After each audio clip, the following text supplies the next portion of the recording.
నమస్తే. Welcome to పొలిటెంట్ health. నెలసరి సమయంలో కొంతమంది మహిళలకు చాలా తీవ్రంగా కడుపు నొప్పి అనేది వస్తూ ఉంటాయి.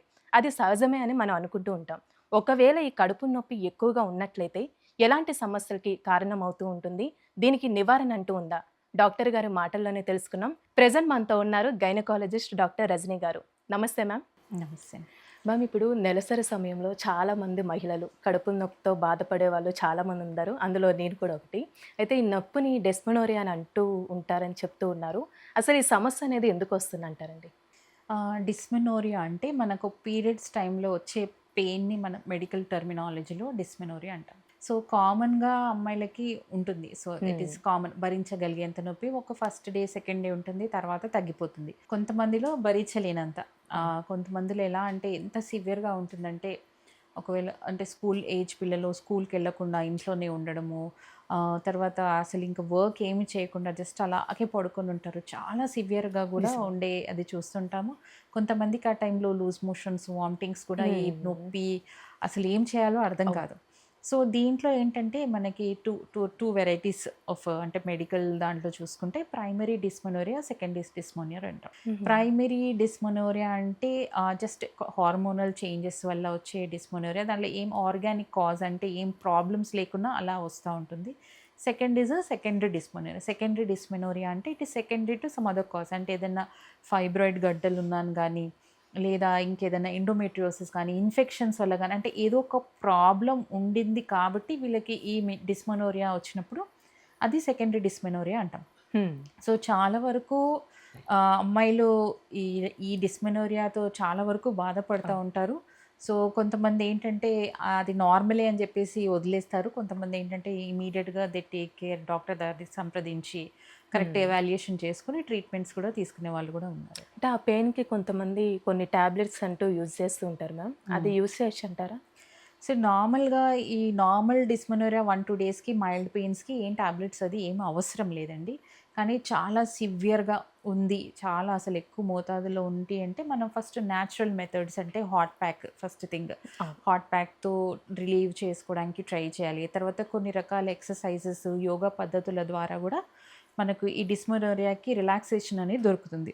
చాలా వరకు మెడికేషన్ అనేది అవాయిడ్ చేస్తేనే మంచిది. కానీ if it is really severe చాలా సఫర్ అవుతున్నారంటే మెడికేషన్ తీసుకోవడం అనేది చాలా అవసరం. దాంతో పాటు అసలు ఒక ఎవాల్యుయేషన్ అసలు ఎందుకు ఇంత సివియర్‌గా ఉంది? ఆల్రెడీ ఏదన్నా ప్రాబ్లమ్ ఉందా? ఏదైనా ఆర్గానిక్ కాజెస్ ఉన్నాయా? ఏదైనా ఇన్ఫెక్షన్స్ ఉన్నాయా? ఫైబ్రాయిడ్ గడ్డలున్నాయా? ఒక్కసారి ఎవాల్యుయేట్ చేసుకొని తీసుకుంటే బెటరు. ఓవర్ ద కౌంటర్ మీరే మెడికల్ షాప్‌కెళ్ళి మెడికేషన్స్ అది వాడకూడదు. హ్మ్. డాక్టర్ గారిని సంప్రదించి ప్రాపర్‌గా ఎవాల్యుయేట్ చేసుకొని, ఆ కండిషన్‌కి మీరు మెడికేషన్ తీసుకోవాలి అని డాక్టర్ గారు చెప్తే తప్ప మీరు సొంతంగా అయితే మెడిసిన్స్ అవి తీసుకోవద్దండి. అంటే కొంతమంది అంటూ ఉంటారు మ్యామ్. అంటే కన్సీవ్ అయిన తర్వాతకి పెయిన్ అనేది తగ్గిపోయింది. అంతకుముందు ఉండేది ఇలా అని అంటూ ఉంటారు. నిజంగా అలా ఒకవేళ ఛాన్స్ ఉందంటారా? కొందరి సందర్భాల్లో ఏంటంటే, మనకు గర్భసంచి ముఖద్వారం సర్విక్స్ అంటాం. అది ఓకే. చాలా టైట్‌గా ఉంటుంది. హ్మ్. హ్మ్. దాని వల్ల గూడా మనకి డిస్మెనోరియా ఎక్కువగా పెయిన్ రావడం అనేది చూస్తా ఉంటాం. సో, ఒక డెలివరీ అయిపోయిందనుకోండి, అంటే అప్పటికి నార్మల్ డెలివరీ గానీ, ఏదైనా డెలివరీ అయినప్పుడు ఏమవుతుందంటే, ఇదంతా స్ట్రెచ్ అయిపోతుంది. సర్విక్స్, యూట్రస్ అనేది స్ట్రెచ్ అయిపోతుంది. హ్మ్. స్ట్రెచ్ అయ్యి most of the times after delivery వాళ్ళకి డిస్మెనోరియా ప్రాబ్లమ్ అనేది కూడా తగ్గే అవకాశం అది ఉంది. హ్మ్. హ్మ్. అంటే కొంతమంది పెద్దవాళ్ళు ఇంట్లో ఉంటే కొన్ని చిట్కాలు గూడా చెప్తూ ఉంటారు. అంటే కొంతమంది ఆయుర్వేదిక్‌కి సంబంధించి మెడిసిన్స్ యూజ్ చేస్తూ ఉంటారు. అంటే ఈ పెయిన్ ఎక్కువగా ఉంటే అలా హ్మ్. యూజ్ చేయొచ్చంటారా? మోస్ట్ తగ్గిపోయింది ఆఫ్ ద గూడా టైమ్స్ వింటా ఉంటాం. అవన్నీ అవాయిడ్ చేస్తే బెటర్ అండి. సో, ఫస్ట్ ఆఫ్ ఆల్ అయితే న్యాచురల్ మెథడ్స్ మీకు చెప్పినట్టు హాట్ ప్యాక్, ఎక్సర్‌సైజెస్ అదే బెస్ట్ ఆప్షన్.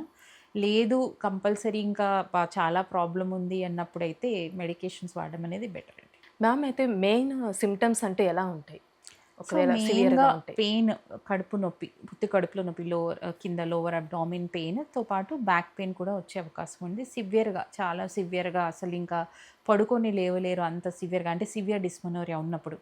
సో, కొంతమందిలో ఏంటంటే లూజ్ మోషన్స్ కూడా అదే టైంలో వచ్చే అవకాశం ఉంటుంది. అవునండి. కొంతమందిలో ఏంటంటే ఈ డిస్మెనోరియా ఎలా అంటే చాలా సిక్ అయిపోతారు. హ్మ్. అంటే ఎక్సెస్ బ్లీడింగ్ కూడా కొంతమందిలో ఏదైనా ఆల్రెడీ వాళ్ళకేదన్నా ఫైబ్రాయిడ్ గడ్డలున్నాను కానీ ఇతర ఏదన్నా ప్రాబ్లమ్స్ ఉన్నప్పుడు ఎక్సెస్ బ్లీడింగ్ అవ్వడము అలా కూడా ఉండే అవకాశం అది ఉంటుందండి. హుహు. అంటే ఆ బ్లీడింగ్ కూడా కొంతమంది అంటే ఇప్పుడు ఫోర్త్ డే అనుకోవచ్చు, ఫిఫ్త్ డే అనుకోవచ్చు. అదొకలాగా పెయిన్ వచ్చి, ఆ బ్లీడింగ్ కూడా నార్మల్‌గా కాకుండా కొంచెం చెప్పాలంటే వేరేలాగా అయితూ ఉంటుంది. అలా ఎందుకొస్తుంది మ్యామ్? సో, యూజువల్‌గా వేరేలాగా అవుతుంది అంటే అది కలెక్టెడ్ బ్లడ్. అంటే బ్లడ్ లోపలున్నది బయటకొచ్చినప్పుడే మనకలా ఉంటుందండి. నార్మల్‌గా 5 డేస్ అనేది మినిమమ్‌గా ఉంటుంది. 4-5 డేస్ అనేది ఎవరికైనా యాక్చువల్‌గా అయితే నార్మల్ సైకిల్ పీరియడ్ అనేది ఒక 3-7 డేస్ వరకు అవ్వడం అనేది నార్మల్ ఇట్ ఈస్. హ్మ్. సో, ఏంటంటే కొంతమందికి థర్డ్ డే వరకి తగ్గిపోతుంది. కొంతమందికి 4, 5, 6, 7 డేస్ కూడా అయ్యే అవకాశం ఉంటుంది. కొంతమందిలో కలర్ అనేది మారిపోయే అవకాశం ఉంటుంది. ఒక థర్డ్, ఫోర్త్ డే తర్వాత బ్రౌనిష్ డిశ్చార్జ్ లాగా రావడము. అదేంటంటే బ్లీడింగ్ అంతా ఆగిపోయి లోపలున్న కలెక్టెడ్ బ్లడ్ రావడం అనేది కూడా కలర్ మార్పులో వస్తుందని. అంటే అంతేగాని కొంచెం గడ్డలుగా కూడా రావడం యెస్ అండి. జరుగుతూ ఉంటుంది. కొంతమందిలో ఎక్సెస్ బ్లీడింగ్ ఉన్నప్పుడు క్లాట్స్ లాగా గూడా వచ్చే అవకాశం ఉంటుందండి.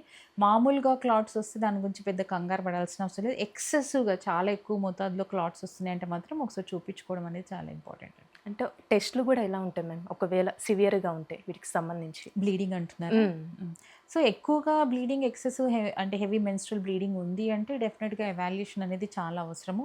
So, first of all basic investigations అనేది మనం చేయడం జరుగుతుంది. థైరాయిడ్ సమస్య ఎక్కువున్నా గానీ, తక్కువున్నా గానీ బ్లీడింగ్ ఇష్యూస్ ఉండే అవకాశం ఉంది. తర్వాత అల్ట్రాసౌండ్ స్కాన్ ద్వారా ఏదైనా ప్రాబ్లమ్స్ ఉన్నాయా? ఏమైనా హార్మోనల్ మార్పులున్నాయా? లేకపోతే ఆర్గానిక్ కాజెస్ ఫైబ్రాయిడ్స్ గానీ, గడ్డలు గానీ, ఇన్ఫెక్షన్స్ ఉన్నాయా? సో, ఇవన్నీ హ్మ్. బేసిక్ ఒక అల్ట్రాసౌండ్ స్కాన్ పద్ధతి ద్వారా చాలా వరకు మనకి డయాగ్నోసిస్ అనేది తెలిసిపోతుందండి. అంటే కొంచెం లైఫ్ స్టైల్‌లో గూడా ఏమైనా చేంజ్ చేయాలంటారా? ఇలాంటి కొంచెం ప్రాబ్లమ్ ఫేస్ చేస్తున్న వాళ్ళకి? సో, ఇలా bleeding issues, pain during periods ఉన్నా గానీ ఏంటంటే కొన్ని సందర్భాల్లో ఈ పెయిన్ అనేది ఇన్ఫెక్షన్స్ వల్ల గూడా స్టమక్ పెయిన్ వచ్చే అవకాశం ఉంటుంది. So, menstrual hygiene proper normal టైంలో గూడా హైజీన్ అనేది మెయింటైన్ చేయడము. పీరియడ్స్ ఒకవేళ రెగ్యులర్‌గా రాలేదు, ఇర్రెగ్యులర్‌గా అవుతున్నాయంటే ఏదైనా థైరాయిడ్ సమస్య ఉందా, పీసీఓఎస్ సమస్య ఉందా ఇమ్మీడియేట్‌గా ఎవాల్యుయేట్ చేసుకోవడము. తర్వాత ఎక్కువ అంటే డైట్‌లో ఏంటంటే ఎక్కువ స్పైసీ ఫుడ్స్ అనేది ఆ టైంలో అవాయిడ్ చేయడము అనేది కూడా చాలా అవసరమండి. అంటే ఆ టైంలో కొంచెం పెరుగు తీసుకోవద్దు అని అంటూ ఉంటారు. నిజంగా అది ఎంతవరకు కరెక్టో? సైంటిఫికల్లీ అలా అయితే ఏమీ లేవండి లేదు. స్టడీస్. బట్ నేను కూడా వింటుంటాను పెరుగనేది చాలామంది ఆ టైంలో అవాయిడ్ ఇవ్వరు. చేయాలి. బట్ అదర్‌వైజ్ సైంటిఫిక్‌గా అయితే అలాంటి ఏమి రీజన్స్ అయితే ఏమి లేదండి. Okay ma'am. Thank you so much ma'am. Thank you. Thank you.